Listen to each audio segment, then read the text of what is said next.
ஏன் இவங்க கட்சியை சேர்ந்த ஒரு கவுன்சிலரே அவங்க வந்து சம்பாதிக்கலாம் நினைச்சுதான் நான் எலெக்ஷன்ல நின்னேன், என்னால வாங்கின கடனை கொடுக்க முடியலன்னு குடும்பத்தோடு தற்கொலை பண்ணிக்கிட்டாங்க. கல்வி கடன் ரத்துனாங்க, நகை கடன் ரத்துனாங்க, வீட்டுல இருக்கிறவங்களாம் நகையை கொண்டு போய் வச்சாங்க. நீங்க அதுக்கு மீட்டு கொடுத்தீங்களா? இப்போ கிட்னியை எடுத்து 4 லட்சம் ரூபாய் கடனுக்கு ரீபே பண்றதுக்கு கிட்னியோடு சேர்த்து என்ன பண்றாங்க, கல்லீரலையும் எடுக்கிறாங்க. ஸோ இந்த அவலெல்லாம் எப்போ நடந்துச்சு? அதுவும் திமுகவுடைய ஆளுங்கட்சி பிரமுகருடைய மருத்துவமனையில தான் நடந்துச்சு. நீங்க வெறும் ரத்து தான் பண்ணி வச்சிருக்கீங்க, வேற என்ன நடவடிக்கை எடுத்தீங்க? கம்யூனிஸ்டுகளுக்கு எதுக்காக தொடங்கப்பட்ட அந்த கம்யூனிஸ்டுடைய கொள்கையை நீர்த்து போயிடுச்சு. எதுக்காக தொடங்கப்பட்ட விசிகாவோ அதனுடைய தன்மையும் நீர்த்து போயிடுச்சு. வெறும் 1-2 சீட்டுக்காக கை கட்டி வாய் மூடி மௌனியா இருந்தா என்னாச்சு? அப்ப எதிர்கட்சி நாங்க தான் தொடர்ந்து களத்துல போராடுறோம். வாக்குறுதியில சொன்னதோடு தான் நம்பி ஓட்டு போட்டாங்க. அப்ப அவங்களுடைய உரிமை அது, அதுக்கு பதில் சொல்லிட்டு போங்க. உங்களுக்கு கஜானால காசே கிடையாது. நீ வர்ற பல்வேறு திட்டங்களுக்கான அவ்வளோ கடன் வாங்கி வச்சுக்கிறீங்க, ஒரு சொல்லிக்கிற மாதிரி ஒரு நல்ல திட்டம் கூட கிடையாது. மருத்துவத்துறை படிச்சு உங்களை மந்திரியா போடுவீங்களா? மராத்தான மோட்டிவேஷனலா இருக்கலாமே அப்படின்னு. என்னது ஓடுறதா? இப்படிதான் மக்களை ஓட விட்டுக்கிறீங்க.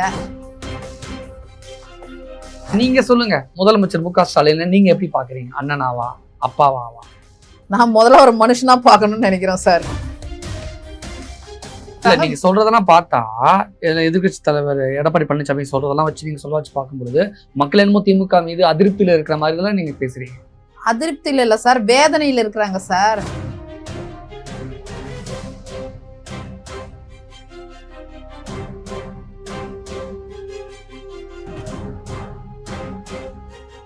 இன்னைக்கு மக்களுடைய வாழ்க்கையே போராட்டம் ஆயிடுச்சு. நீங்க வந்து தூய்மை பணியாளரை பத்தி பேசுறீங்க. இப்ப செவிலியர்கள் போராட்டம் தொடர்ந்து நடந்துட்டு இருக்கு. எல்லாரும் கைது பண்ணி நீங்க உள்ள வச்சுட்டு இருக்கீங்க. கொரோனா காலத்தில் பணிபுரிந்த செவிலியர்களுக்கு இவ்வளவு கொடுக்கணும், அவ்வளவு கொடுக்கணும், டாக்டர்ஸ்க்கு இவ்வளவு கொடுக்கணும், எல்லாத்துக்குமே ஏட்டிக்கு போட்டி பேசுனீங்களே. ஆனா நீங்க ஆட்சிக்கு வந்தோம் முதல்ல நீங்க செவிலியர்களுக்கு கொடுத்த ஒரு பரிசு என்ன தெரியுமா? பணியிட நீக்கம் செஞ்சீங்க. எத்தனை செவிலியர்களை நீங்க பணியிட நீக்கம், ஜனவரி மாதம் பணியிட நீக்கம் பண்ணாங்க. ஸோ எல்லா தொழிலை விட ஒரு முக்கியமான தொழில் வந்து மருத்துவத்துறை சார். அந்த மருத்துவத்துறையில் டாக்டர்ஸு, நர்ஸு, கூடவே அந்த துப்புரவு தொழிலாளர்கள் கொரோனா காலத்தில் வந்து நானே கண் கூட பார்த்துருப்பேன். அந்த ப்ளீச்சிங் பவுடர் எடுத்து சாலைகளில், தெருக்களில் குப்பைகளை அள்ளி போட்டதுலேருந்து, அதுக்கு ப்ளீச்சிங் பவுடர் அடிச்சதுலேருந்து, ஸ்ப்ரே பண்ணதுலேருந்து அந்த அளவுக்கு பாடுபட்டாங்க. நர்ஸுகள் இருந்து, ஐசோலேஷன் வார்டில் இருந்து, எவ்வளோ தீவிர இதிலெல்லாம் பணி புரிஞ்சவங்களுக்கு கொஞ்சம் கூட காது கொடுத்து கேட்காம நீங்கள் கைது பண்ணுறீங்கன்னா என்ன பண்ண முடியும்? இங்கே இந்த போராட்டம் நடக்குது. இப்போ தொடர்ந்து போராட்டங்கள் நடக்க நடக்க என்ன ஆகுதுன்னா தற்கொலைகளும் அதிகமாயிட்டு இருக்கு சார். அது சாதாரணமாக இல்லை. நீங்கள் ஒரு பெல்ட்டும் கூட எடுத்துங்க. திருப்பூர், ஈரோடு, பல்லடம் இந்த மாதிரி ஏரியாங்களில் நிறைய நெசவாளர்கள் கடன் வாங்கிட்டு, ஏன் இவங்க கட்சியை சேர்ந்த ஒரு கவுன்சிலரே அவங்க வந்து சம்பாதிக்கலாம் நினைச்சுதான் நான் எலெக்ஷன்ல நின்னேன், என்னால வாங்கின கடனை கொடுக்க முடியலன்னு குடும்பத்தோடு தற்கொலை பண்ணிக்கிட்டாங்க. இந்த ஆட்சியில மட்டுமே கிட்டத்தட்ட 20,000 பேர் தற்கொலை வருஷத்துல 20,000 பேர். சில செய்திகள் அடிபட்டுச்சு. உண்மைதான். அது வருஷத்துல 20,000 தமிழ்நாடு முதலிடத்தை நோக்கி போயிட்டு இருக்கு. அதிகமான தற்கொலைகள், அதிகமான மூத்த குடிமக்கள் சகிப்புத்தன்மை இல்லை அப்படின்னு பாக்கணுமா? அல்லது இந்த ஜெனரேஷன் அப்படியே நீங்க அவங்க ஒண்ணு எதிர்பார்த்து இந்த ஆட்சி வந்து ஒண்ணு இல்ல.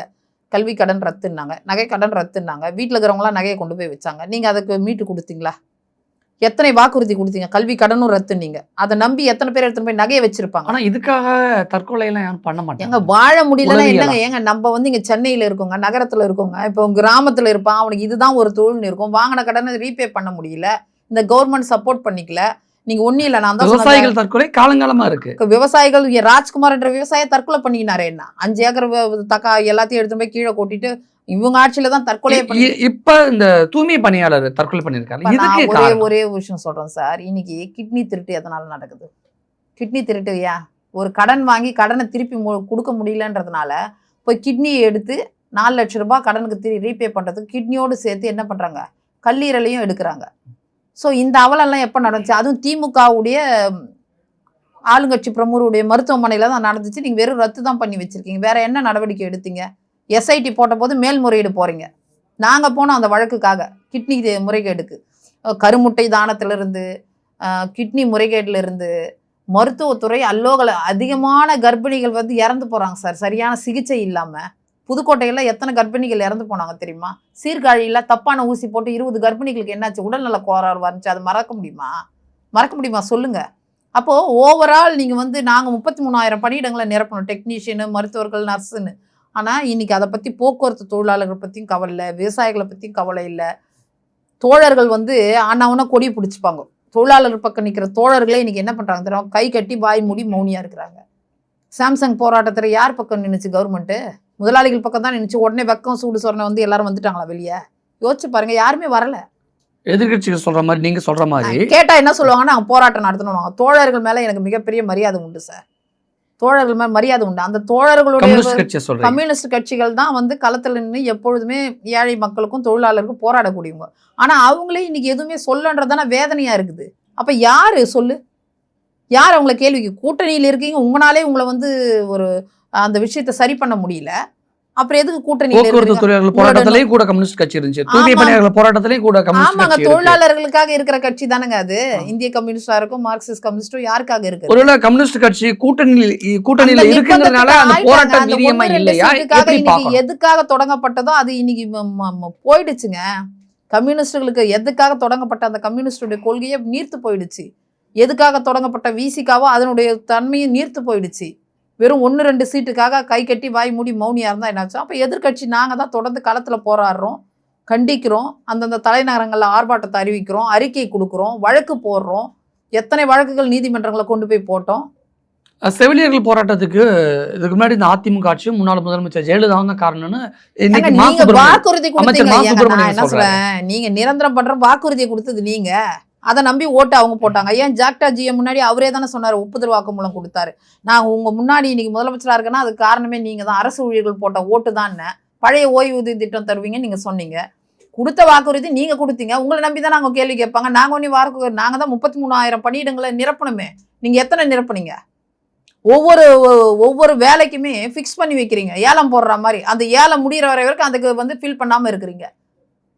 இப்போ நம்ம நகராட்சித்துறை பற்றி பேசணும். லாஸ்ட் டைமு 888 கோடி இன்னொரு கட்சியில் 1020 கோடி வரைக்கும் ஊழல் நடந்திருக்கு. இடி வந்து கடிதம் எழுதிருக்கு பொறுப்பு டிஜிபிக்குன்னு. 25-30 லட்சம் வந்து ஒருத்தர் கொடுத்தவங்களுக்கு தான் வேலைன்னா அப்போ தகுதியான படித்த மார்க் எடுத்த ஒரு இளைஞனுடைய வாழ்க்கை என்ன வருது? அப்போ ஏங்க தற்கொலை பண்ணிக்காம இருப்பாங்க? ஏதோ ஒரு வகையில் இந்த அரசு ஒரு அழுத்தத்தை கொடுக்குதா இல்லையா? நீங்க பீக்கவச போட்டீங்க, நெசவாளர்கள் வந்து இன்னைக்கு வேலை செய்ய முடியல. 50 வருஷமா அதை மட்டுமே வேலையை செஞ்சிருப்பான் அப்பா புள்ளன்னு. இப்போ அவங்க என்ன பண்ணுவாங்க? அப்போ வேற என்ன பண்ணுவாங்க? இப்போ ஏற்கனவே பலம் இருக்கிறவங்க ஓகே சார், இப்போ கடன் வாங்கி இதுல பிசினஸ் வந்துடும், இதை நம்ம திருப்பி கட்டிடலாம்னு நினைப்பான். ஒரு கட்டத்து மேல கடன் தலைக்கு மேல போயிடுது, ஜப்திக்கு போயிட்டு வாழ வழி இல்லைன்னும் போது என்ன பண்ணுவோம்? ஸோ இந்த அரசு ஏதோ ஒரு வகையில விவசாயியோ தொழிலாளர்களோ நெசவாளர்களோ எல்லாருக்குமே ஒரு வகையான அழுத்தத்தை கொடுக்குது. தற்கொலைகள் அதிகமாயிட்டு இருக்கு சார். அதுக்கு அரசு தான் சார் பொறுப்பு. அரசு சரியான நிர்வாகம் இருந்து ஊழலற்ற தூய்மையான சுதந்திரமான ஒரு அமைப்பு நிர்வாகம் இருந்தால் ஏன் அந்த தற்கொலைகள் நடக்க போகுது? பாலாரும் தேனாரும் ஓடுன்னு நினைங்க, வானத்தை வில்லா வளைக்க போறீங்க. நீங்க எங்களையே குற்றச்சாட்டு சொல்றதுக்கு உங்களுக்கு எதுக்கு ஆட்சி? நீங்க வாக்குறுதியை கொடுத்தீங்க, நிரந்தரம் பண்றேன்னு சொன்னது நீங்க. இடைநிலை ஆசிரியர்கள் கூட நிரந்தரம் பண்ணினீங்க, அவங்களும் தானே போராட்டம் பண்ணாங்க. ஆசிரியர்களோ தான் தூக்கி அரெஸ்ட் பண்ணீங்க. வாக்குறுதியில் சொன்னதோடு தான் நம்பி ஓட்டு போட்டாங்க. அப்போ அவங்களுடைய உரிமை அது, அதுக்கு பதில் சொல்லிட்டு போங்க. உங்களுக்கு கஜானால காசே கிடையாது. நீ வர்ற பல்வேறு திட்டங்களுக்கான அவ்வளோ கடன் வாங்கி வச்சுக்கிறீங்க. ஒரு சொல்லிக்கிற மாதிரி ஒரு நல்ல திட்டம் கூட கிடையாது. ஒரு நல்ல விஷயங்களும் நீங்கள் பண்ணலை. மக்களுக்கும் பண்ணல, மாணவர்களுக்கும் பண்ணல, விவசாயிகளுக்கு பண்ணல, பெண்களுக்கு பண்ணல, குழந்தைகளுக்கு பண்ணல, யாருக்கும். மருத்துவத்துறையாக சீரழிஞ்சு போயிருக்கு. நாங்கள் நல்லா எவ்வளோ உறுப்பு மாற்ற சிகிச்சையில் முதலிடமாக இருந்தோம் தெரியுமா? எத்தனையோ விருதுகளை வாங்கணும். நீங்கள் மருத்துவத்துறை என்ன நிலைமையில் இருக்குது? நம்பி போக முடியல சார். அவ்வளோ கொடுமையாக இருக்குது சார். அங்கே சரியான வேலை கிடையாது. நீங்கள் வந்து மருத்துவம் படிச்சு வர மந்திரி ஆக்குவீங்களா, மராத்தான் போகிற வர மந்திரி ஆக்குவீங்களா? அப்புறம் அவர் என்ன பண்ணுவார்? அமைச்சர் உதயநிதியை குத்தி காட்டுறீங்க அப்படிதானே சார்? மா சுப்பிரமணியம் வந்து மருத்துவத்துறை மந்திரியா போட்டிருக்கீங்க இல்லையா? அவர் வந்து மருத்துவம் படிச்சிருக்காரா, மராத்தான் போறவரை போடுவீங்க? மருத்துவத்துறை படிச்சவங்களை மந்திரியா போடுவீங்களா, மராத்தான மோட்டிவேஷனலா இருக்கலாமே அப்படின்னு? என்னது ஓடுறதா? இப்படிதான் மக்களை ஓட விட்டுனுக்குறீங்க. உங்க ஆட்சி வேணான்னு தான் வேற மாநிலத்துக்கு போய் ஓடுற அளவுக்கு தான் கொண்டு வந்துருக்கிறீங்க. வர்ற முதலீடுகளும் உங்களுக்கு பயந்துக்கிட்டு, கமிஷனுக்கு பயந்துட்டு பக்கத்து மாநிலத்துக்கு ஓடுது. இப்ப நாங்களும் வாழறதுக்கு நாங்க ஓடிட்டு இருக்கோம். காட்டுல இருக்க விலங்குகளும் அது உயிரை காப்பாத்திட்டு அது ஓடிட்டு இருக்கு. ஆனா திமுக என்ன சொல்றாங்கன்னா, சென்ட்ரல்ல அவங்க ஆட்சியில இருக்கனால, ஒன்றியத்துல பிஜேபி ஆட்சியில இருக்கனால அவங்க மிரட்டி அல்லது அவங்க கேட்கிற மாதிரி கேட்டு அவங்க வேற மாநிலத்துக்கு திருப்பி விடுறாங்க. இதனால தமிழக மக்கள் வஞ்சிக்கப்படுறாங்க. நீங்க வேற, நீங்க செய்ய வேண்டியதை செய்ய ஆட தெரியாதவ உங்க கூடம் கோணல்னு சொன்னாலாம். உங்களுக்கு திறமை இல்லைன்னு ஒத்துங்க. நீங்க நான் என்ன சொல்றேன், எல்லாத்துக்கும் அண்ணா திமுக பிஜேபின்னு சொல்றதுக்கு உங்களுக்கு எதுக்கு ஆட்சி? அப்புறம் சதா எதுக்கு மாநில உரிமை? யார் முன்னாடி தலை குனிய விட மாட்டேன், நான் சூப்பர் முதலமைச்சர் அப்படின்னு ஏன் தம்பட்டம் அடிச்சுக்கிறீங்க? நான் சூப்பர் மேனு அப்படியே பறந்து வந்து எல்லாத்தையும் மாத்திடுவேன்றீங்களா? அப்படியே அதை அவ்வளோ சொல்கிறேன், நீங்கள் ஏன் எங்களை குற்றச்சாட்டு சொல்கிறீங்க? 40 MP எதுக்கு ஓட்டு போட்டாங்க? பார்லிமெண்ட்டே முடக்கியிருக்க வேணாம் நீங்கள்? ஏன் சார் நாங்கள் மேகதாதுக்கு முடக்கணும், காவேரிக்கு முடக்கணும், அது மாதிரி நீங்கள் முடக்குங்க.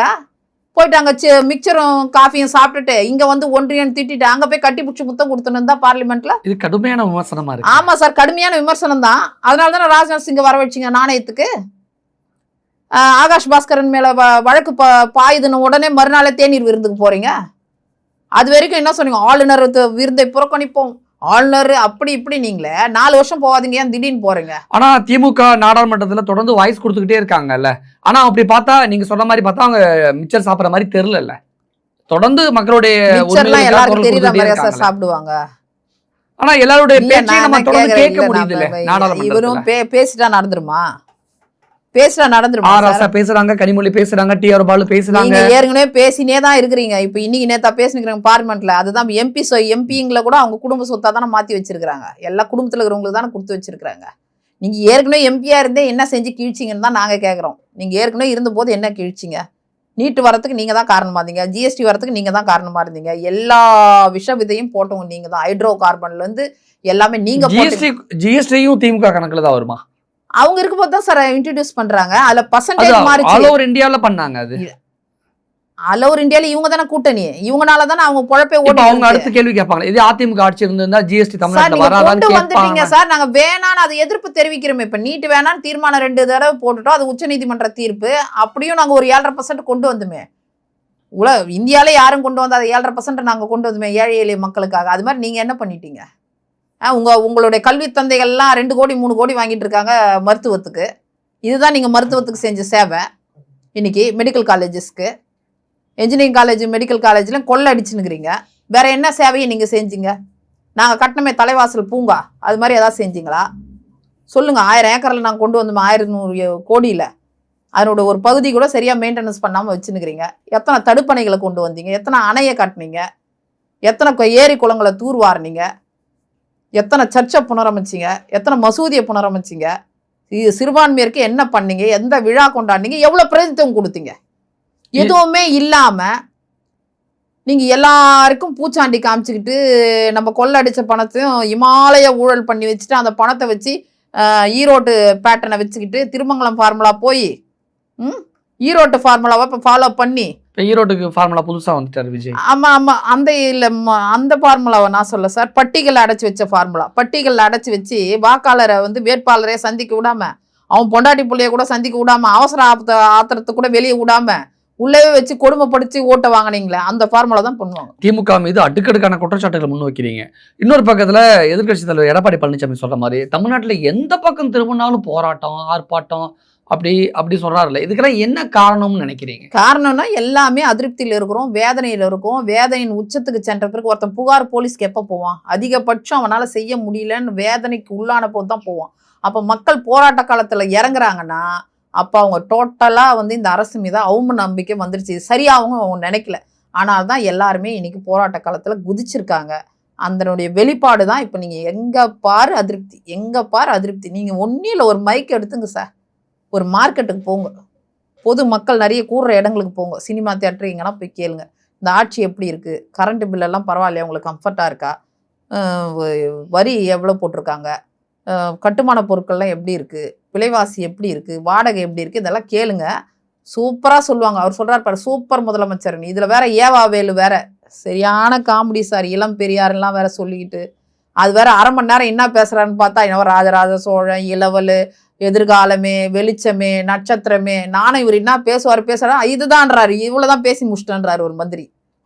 ரொம்ப நாளைக்கு அப்புறம் பேசியிருக்காருல ஏவாவேலு. ஆமா, நான் ஏதோ பேச வர்றாரு போல இது. என்னதான் பேச வர்றாருன்னு கேட்டா, ஐயோ நீங்க அந்த காலத்துல ராஜாங்க கூட அவளை போ, அது என்ன, அது இளைஞரணி மாநாடா இலக்கிய மாநாடான்னு எனக்கு டவுட் ஆகி போச்சு. அவ்வளோ புகழ்ந்துக்கிறாரு. இளவல், எதிர்காலம், வெளிச்சம், நீங்க அம்மாவா இருக்கிறீங்க, அம்மாவா இருந்து எங்களுக்கு ஒரு காலத்துல ஒரு நேரம் அப்பான்றாங்க, அவரை ஒரு நேரம் அண்ணான்றாங்க, ஒரு நேரம் அம்மான்றாங்க முதலமைச்சரா. எனக்கு ஒண்ணுமே தலையை சுத்துது. இப்ப பேசிடும் போது எனக்கு தலை சுத்துது. என்ன அம்மாவா, அப்பாவா, அண்ணனா, எதுவுமே எனக்கு புரியல சார். எது பிடிச்சிருக்கோ அது எடுத்துக்கணுமோ அப்படிதான் அதை பார்க்கணும். யாருக்கு பிடிச்சிருக்குது? அம்மாவை பிடிச்சிருந்தா அம்மாவா, அப்பாவை பிடிச்சிருந்தா அப்பா. யாருக்கு பிடிச்சிருக்குன்ற எங்களுக்கு மக்களுக்கு தான் பிடிக்கல, எங்களுக்கு பிடிக்கலன்னு நாங்க தான் கதறோமே. நீங்க அம்மாவாவும் இல்ல, அப்பாவாவும் இல்ல, அண்ணனாவும் இல்ல. நீங்க சொல்லுங்க, முதலமைச்சர் மு க ஸ்டாலின் நீங்க எப்படி பாக்குறீங்க? அண்ணனாவா, அப்பாவாவா? நான் முதல்ல ஒரு மனுஷனா பார்க்கணும்னு நினைக்கிறேன் சார். எங்களெல்லாம் நான் மக்களின் பக்கம் நிக்கிறேன். இங்க நாங்க வேதனையில இருக்கோம். எதிர்கட்சியா முதலமைச்சர் சொல்ற மாதிரி எதிரி கட்சியா? நாங்க எதிரி கட்சிலாம் இல்ல. முதலமைச்சர் அப்படிதான் ஒரு விமர்சனம் பண்ணார் 2 நாளைக்கு முன்னாடி. இல்ல சார், எத்தனையோ உதிரி கட்சி இருக்கு. அந்த உதிரி கட்சியெல்லாம் உதிர வச்ச சாமானிய தலைவர் இருக்கக்கூடிய ஸ்ட்ராங்கான 31 வருடம் ஆண்ட கட்சி இல்ல. எனக்கு தலை சுத்துது. ஏவா வேலுன்னா இப்படி ஆயிட்டாங்க இவங்கெல்லாம். எனக்கு ரொம்ப கவலையா இருக்கு சார். இது எதை நோக்கி போயிட்டு இருக்கு? இன்னும் இளைஞரணி மாநாடுன்னு சொல்லிட்டு அது இலக்கிய மாநாடு மாதிரி அவர் பாட்டுக்கு பேசுற. கடைசி வரைக்கும் அவர் எதுவுமே சொல்ல வரல சார் மக்களுக்கு. அவர் நம்பிக்கை நட்சத்திரமா, எதிர்காலமா, அப்படியா இப்படியா, இளம் பெரியாரா, இதை நீங்க கொடுத்தவங்களுக்கு ரொம்ப நன்றி. உடனே இவர் சிரிக்க, அவரை பார்த்து இவர் சிரிக்க. ஐயோயோயோயோப்பா, படம் என்ன மாதிரி படம் தெரியுமா? பாரதி ராஜானால கூட அந்த உணர்ச்சிகளை எடுக்க முடியாது. அப்படி ஒரு படத்தை ஓட்டினுக்கிறாங்க. அங்கே சேரெல்லாம் காலியாகுது. இந்த கொடுமைகள்லாம் எவ்வளோ நேரம் கேட்டுப்பாங்க? 1/2 மணி நேரம் இவர் இறுதியை போடுந்துருந்தா ராஜராஜ சோழன், இளவல், எதிர்காலம், நட்சத்திரம். ஐயோ, இந்த கொடுமைக்கு ஒரு காலத்து அது போல தான் மாநாட மயிலாடெல்லாம் வச்சு நடத்தி ஜனங்க அப்பாடா நீங்க ஒழிஞ்சு போங்கன்னு ஒரு 10 வருஷம் ஓரம் கட்டி வச்சாங்க. 26 எலெக்ஷன்லயும் கண்டிப்பா இவங்க பண்ற கொடுமையெல்லாம். பெரியார்லாம் என்ன சார், ஒரு சமூக சீர்திருத்தவாதி. ஆலை நுழைவு போராட்டங்கள்ல இருந்து மூத்திர பைய கையில எடுத்துட்டு போய் போராட்டத்துக்கு போனவர் சார். இங்க இருக்கிற கரூருக்கே நான் துபாய்க்கு ஓடுறேன்றாரு அவரை கொண்டு இளம் பெரியாருன்றாங்க. பெரியார கொச்சைப்படுத்துறதுக்கு இப்படியா சார் பெரியாரா சார்? இவங்க கொச்சைப்படுத்துறதுக்கு பெரியாரா கிடைச்சாரு? சொல்லுங்க. எல்லாருக்கும் ஒரு பொதுவான மனிதரா இருக்கிறவர் பெரியார் சார். இந்த சமுதாயத்தையே மாத்தினவர் சார். அவரு மூட நம்பிக்கைகளுக்கு எதிராக இருந்தவர். அப்படிப்பட்ட ஒரு மனிதரை இளம் பெரியாருன்னு வாய் கூசாம, என்னதான் அரசியல் என்ன இவங்களுக்கு இப்படி ஒரு மயக்கத்தை கொடுத்துருக்கு? அதான் சொல்லுவாங்க, பேன் பிடித்த குரங்கு கல் குடித்ததா, அதை தேல் கடித்ததா. அப்ப அது எப்படி இருக்கும்? இது புதுசா இருக்கு. ஆமா சார், பேன் படித்த குரங்கா, அது பேன் பிடிச்சிருக்குமா, அது கல் குடிச்சிருச்சான். அந்த கல் குடிச்ச மயக்கத்துல இருக்கும்போதே தேல் கடிச்சிடுமா. அப்ப அதனுடைய நிலைமை எப்படி இருக்கும்? அந்த மாதிரி இவங்க மனுஷங்களை ஆக்கி வச்சிருக்கிறாங்க இவங்க பண்ற கொடுமைகள்ல. அந்த நிலையில தான் இவங்களும் இருக்கிறாங்க. நீங்க சொல்றதெல்லாம் பார்த்தா, எதிர்கட்சி தலைவர் எடப்பாடி பழனிசாமி சொல்றதெல்லாம் வச்சு நீங்க சொல்ல வச்சு பார்க்கும்பொழுது மக்கள் என்னமோ திமுக மீது அதிருப்தியில இருக்கிற மாதிரி எல்லாம் நீங்க பேசுறீங்க. அதிருப்தியில இல்ல சார், வேதனையில இருக்கிறாங்க சார். என்ன பண்ணணும்னு நினைக்கிறீங்க? போராட்ட காலத்துல இறங்கிட்டாங்க. அடுத்து அவங்களுக்கு ஒரு விரல் புரட்சி தான் இதோடு. போராட்டம்னா அவங்க எடுத்து கொடுக்குறது தற்கொலை. ஒரு கட்டத்துல தாங்க முடியாதோ தற்கொலை பண்ணிக்கிறான். வேற என்ன செய்யணும்ன்றீங்க? வேற என்ன சாதனை இருக்கு? இளம் பெண்களுக்கு எதிராக எத்தனை குற்றங்கள் நடந்துட்டு இருக்கு? மாணவர்களுக்கு என்ன நடக்குது? கத்தியை தூக்கிட்டு வர நிலைமையில தான் இருக்கு. இப்போ கூட ஒரு சுற்றுச்சுவர் விழுந்து ஒரு மாணவன் இறந்து போனான். மெயின்டெனன்ஸ் ஒழுங்கா பண்ண முடியுதா? கக்கூஸ் கான்ட்ராக்டுக்கு ஒரு மந்திரியும் ஒரு எம்எல்ஏவும் சண்டை போடுறீங்க. அப்போ கக்கூஸ் வரவன் எங்கே போவான்? உங்கள் சண்டையை பார்ப்பானா? இல்லை, நான் கேட்குறேன். கழிப்பறைக்கு கான்ட்ராக்டுக்கு இவங்களுக்குள்ள சண்டை நடக்குது. அர்ஜென்ட்டாக இருக்கிறவன் எங்கே போவான்? எம்எல்ஏவுக்கும் எம்பிக்கு சண்டையா? எம்எல்ஏக்கும் மந்திரிக்கும் சண்டை. ஓ, மந்திரி கூட எம்எல்ஏ மோதுற அளவுக்கு திமுக எதுக்கு? கழிப்பறை கான்ட்ராக்டுக்கு சண்டை நடக்குது. அப்போ அவன் எங்கே போவான்? இந்த சண்டையை பார்த்துன்னு போனா அவனுக்கு வழி விடாம இவங்க பூட்டு போட்டா அவன் எங்கே போக முடியும்? அதுக்கு எதுக்கு கழிப்பறை? ஓ, கழிப்பறை பூட்டே போட்டாங்களா? இவங்க சண்டைங்கள்ல பூட்டை போட்டு இவங்க கக்கூஸ் சண்டைங்கள்ல, கழிப்பறை சண்டைங்கள்ல போறவன் எங்க போவான்? ஒரு எவ்வளோ பணங்க சார், மத்திய அரசுக்கு கொடுக்குற பணம், இவங்க வாங்குற மாநில அரசின் பணங்க, உள்ளாட்சி நிதிகள் எல்லாத்தையும் இவங்க வாயில போட்டுக்கிட்டு மக்கள் தலையில மண்ணை போட்டுட்டு இருக்காங்க. அதான் சார், ஒரு கழிப்பறை கான்ட்ராக்டை கூட ஒரு மந்திரி விட்டு தர மாட்டேன்றாரு ஒரு எம்எல்ஏக்கு. மக்களுக்கு என்ன செய்வாங்கன்னு நினைப்பீங்க? அல்டிமேட்டா என்ன செய்வாங்க? இது வரைக்கும் நானும் ஒவ்வொரு விவாதத்தில் உங்களை கேட்டுட்டு இருக்கேன். பேக்கேஜ் நீங்களே 21ல சொன்ன பேக்கேஜ் மழை வரும்போது மட்டும்தான் உங்களை போன்ற ஊடகங்களும் பேசுறீங்க. அதுக்கு நடுவில் யாராவது பேசுறீங்க, ஐயோ கொஞ்சம் சொல்லியா, வெள்ள அறிக்கை கூட கொடுக்காதியா, நேரு சொல்லணுமா வேணாவா? எவ்வளோ முடிச்சிருக்கீங்க? எத்தனை கிலோமீட்டரு? நீங்க பாதுகாப்பா போகலாம், உங்களுக்கு பல்லெல்லாம் தோண்டி இருக்க மாட்டோம், உங்க உயிருக்கு உத்தரவாதம் சொல்ல முடியுதா அவங்களால? எப்படி சொல்ல முடியும்? ஊழலோடு சேர்த்து. அதை சொல்ற மழையில, அந்த மழை வெள்ளத்துல அவனுங்க போட்ட ரோடும் அடிச்சுன்னு போகுது, அவனுங்க இப்போ கொடுத்த வாக்குறுதியும் அடிச்சு போயிடுச்சு. இந்த வருஷம் எப்படி சென்னை மழைக்கு சென்னை தாங்குச்சா? இப்படி இந்த மாதிரி ஒரு பெரிய மழையே இல்லை, சும்மா பேஞ்சதுக்கே தண்ணி நின்றுட்டு இருக்கு. லாஸ்ட் டைம் 21 திருப்புகழ் கமிட்டி கொடுத்த போது இருந்த மழை இருக்கு இல்லையா, 21 மழை போல வந்துச்சுன்னா 1 லட்சம் 1.5 லட்சம் பொருட்கள் போச்சு பாருங்க. அது மாதிரி இப்போ இயற்கை திமுக ஆட்சியை காப்பாத்துது அப்படி பார்க்கணுமா? திமுக இயற்கையெல்லாம் காப்பாத்தல சார். இயற்கை காப்பாத்தல. அவங்க அந்த பட்டியல வச்சு அடைச்சாங்க பாருங்க. அடைச்சு கவர்ச்சிகரமான வாக்குறுதிகளை குடுத்து ஈரோட்ல. ஏமாத்துனாங்க பாருங்க. அந்த ஏமாத்துன விஷயம் தான் இன்னி வரைக்கும் காப்பாத்துது. ஆனா அடுத்த எலெக்ஷன்ல அவங்களால ஏமாத்த முடியாது. உணர அப்படி ஆரம்பிச்சுட்டாங்க மக்கள். ஐயோ எப்படா போறாங்கன்னுறாங்க அவங்க. அவ்வளோ அதிருப்திலையா மக்கள் இருக்காங்க? ஆமா இருக்காங்க சார். இருக்கிறதுனுடைய வெளிப்பாடு தானே சார் இது. எப்ப பாரு பாலியல் வன்கொடுமை நடக்குது. ஜாபர் சாதிக் யார் சார்? ஜாபர் சாதிக்கு நாங்க தான் எதிர்கட்சிங்க. மேற்கு அயலக அணின்னு ஒரு செயலாளர் அவரு. அது வந்து இன்டர்நேஷனல் போலீஸ்லாம் கண்டுபிடிக்குது. கிலோ கணக்குல போய் கஞ்சா வித்தான்னு. அவன் பொறுப்புல இருக்கிறான். அது அரசியல் அப்படின்னு சொல்லி திமுக சொன்னாங்க. அரசியல் எப்படிங்க? நாங்க எப்படிங்க இன்டர்நேஷனல் போலீஸ் இல்லைங்க கண்டுபிடிச்சது பாம்பேல. இதுல லிங்க் இவர் இருக்காருன்னு அப்படிதானங்க வெளியே வந்துச்சு. அதே போலதான் KN நேரு வழக்கும் வந்து யாரும் எதிர்கட்சி கொண்டு வரல. அவங்க வேறொரு பேங்க் மோசடி வழக்குக்காக கிடைச்ச ஆவணங்களை வச்சுதான் அவரை கைது பண்ணாங்க. நீங்க பண்றது கொஞ்சம் நஞ்சமா? G2ல தமிழ்நாடு முழுக்க நிலங்களை வந்து கைப்பற்றிட்டு அது மேல அக்ரிமெண்ட் போட்டு அம்மா நில அபகரிப்பு தடுப்பு சட்டம் கொண்டு வந்தாங்க. கொண்டு வந்து அதை மீட்டெடுத்து எத்தனை ஏக்கர் மீட்டு கொடுத்துன்ற வரைக்கும் அவங்க அறிக்கை கொடுத்தாங்க. அது மாதிரி மீண்டும் நாங்க வந்தோம்னா இப்ப கொஞ்சம் ஆட்சியாளருக்கு பயந்துக்கிட்டு உள்ள இருப்பாங்க. புரியுதா? ஆனா நாங்க வெளியே வந்தோம்னா தினம் ஒரு புகார் வந்துச்சு பாருங்க அம்மா வந்த போது. அது மாதிரி புகார்கள் எவ்வளவு வரப்போகுது, எவ்வளவு ஊழல் தலைவிரிச்சாடுது. ஆல்ரெடி 13 அமைச்சர்கள் மேல ஊழல் வழக்கு இருக்கு. மீண்டும் வந்து அது எத்தனை மாறும், 60 மாறுமா 70 மாறுமான்னு தெரியாது. அவ்வளோ ஊழல் பண்ணி வச்சிருக்காங்க. மணல்ல இருந்து, ஆத்து மணல்ல இருந்து, கிரானைட்ல இருந்து, கொசு மருந்துல இருந்து, மருத்துவத்துறையில இருந்து, நிர்வாகத்துல இருந்து அவங்க பண்ணாத ஊழலே கிடையாது. ஒன்னும் இல்லை. மதுரையில 23 பேரை கைது பண்ணி வச்சிருக்கிறாங்க. மேயரையே ராஜினாமா கடிதம் வாங்கினாங்க. அசிங்கமா இல்ல உங்களுக்கு? 200 கோடிக்கு ஊழல் நடந்துச்சு. சொந்த கட்சிக்காரனே 23 பேரை கைது பண்ணீங்களே. ஒரு பானை சோற்றுக்கு ஒரு சோறு பதனம். இது ஒண்ணு போதாது உங்க நிர்வாகத்துக்கு? ராமநாதபுரத்துல இதே, காஞ்சிபுரத்துல இதே ஊழல் ஊழல் ஊழல்னு. அப்புறம் வேற என்ன செய்யணும் நீங்க சொல்லுங்க? ஒரு சாக்கடையிலிருந்து எல்லாத்துலயுமே நீங்க ஊழல் பண்ணி வச்சிருக்கீங்க. ப்ளீச்சிங் பவுடர்ல இருந்து சாக்கடையிலிருந்து ஒரு சாதாரண அடித்தட்டு மக்களுக்கு தேவையான லைட்ல இருந்து லேம்ப்ல இருந்து எல்லாத்துலயுமே சொந்த கட்சிக்காரன் 23 பேரை கைது பண்ணி வச்சுக்கிறீங்களே. இதுக்கு மேல வேற என்ன சார் சான்று வேணும் இந்த ஆட்சி மேல? இது மாதிரி ஒட்டுமொத்த தமிழ்நாட்டுல எல்லா நகராட்சி, பேரூராட்சி எல்லா இடத்துலயும் ஊழல். உச்சபட்சமா உள்ளாட்சி மந்திரி மேலேயே இன்னைக்கு புகார் வந்தாச்சு. KN ரவிச்சந்திரன் அவங்க தம்பிக்கிட்ட கிடைச்ச ஆவணங்களை வச்சு. அதெல்லாம் வந்து சும்மா சாம்பிள். முழுசா வந்து தோண்டி எடுக்கும் போதுதான் பொறுப்பு DGPயும் போடாம இருக்கீங்க. இவ்வளோ பிரச்சனைகள் நடக்குது. பாலியல் வன்கொடுமை நடக்குதுன்ற, கொலை 7000க்கு மேல தாண்டிச்சுன்றோம், இவ்வளோ ஊழல் கெட்டு போயிருக்குன்றோம், மலிஞ்சு போயிருக்குன்றோம். ஆனாலுமே DGPயை போட மாட்டேன்னு அடம் பிடிக்கிறீங்கன்னா என்ன பயம், பதட்டம்? உங்களால அவருக்கு நெஞ்சு வலி வந்துவாரு. அவர் ஹாஸ்பிட்டல்ல இருக்காரு. இவங்க எல்லாருக்கும் நெஞ்சு வலியை வரவழைச்சிடுவாங்க சார். மக்களுக்கும் வரவழைச்சுதான் இப்ப தற்கொலை நோக்கி போயிட்டு இருக்கோம். ஸோ இவங்க ஆட்சியை பொறுத்த வரைக்கும் சொல்லிக்கிற மாதிரி எதுவும் இல்லை. வாழ்க்கையில என்னைக்கோ ஒரு நாள் போராட்டம் இருக்கலாம். ஆனா போராட்டமே வாழ்க்கையாயிடுச்சு. ஸோ இயற்கை சீற்றங்கள் மட்டும் பேரிடர் கிடையாது. இந்த ஆட்சியே ஒரு பேரிடர் தான். நமக்கு இந்த ஆட்சியே ஒரு பேரிடர் தான். இந்த பேரிடர் போனாதான் மக்கள் வாழ்வுல வெளிச்சம் பிறக்கும், நிம்மதியும் பிறக்கும் சார். திமுக அரசு மீது அடுக்கடுக்கான குற்றச்சாட்டுகளை முன் வச்சிருக்கீங்க. மக்களும் அதிருப்தியில் இருக்காங்க அப்படின்னு சொல்றீங்க. இன்னும் சில மாதங்களில் தேர்தல் வரப்போகுது. அடுத்தடுத்து என்ன நடக்க போகுது, தேர்தல் முடிவுகள் எப்படி இருக்க போகுது அப்படிங்கிற நம்ம பொறுத்திருந்து பார்க்கலாம். நிறைய விஷயங்கள் ஷேர் பண்ணுங்க.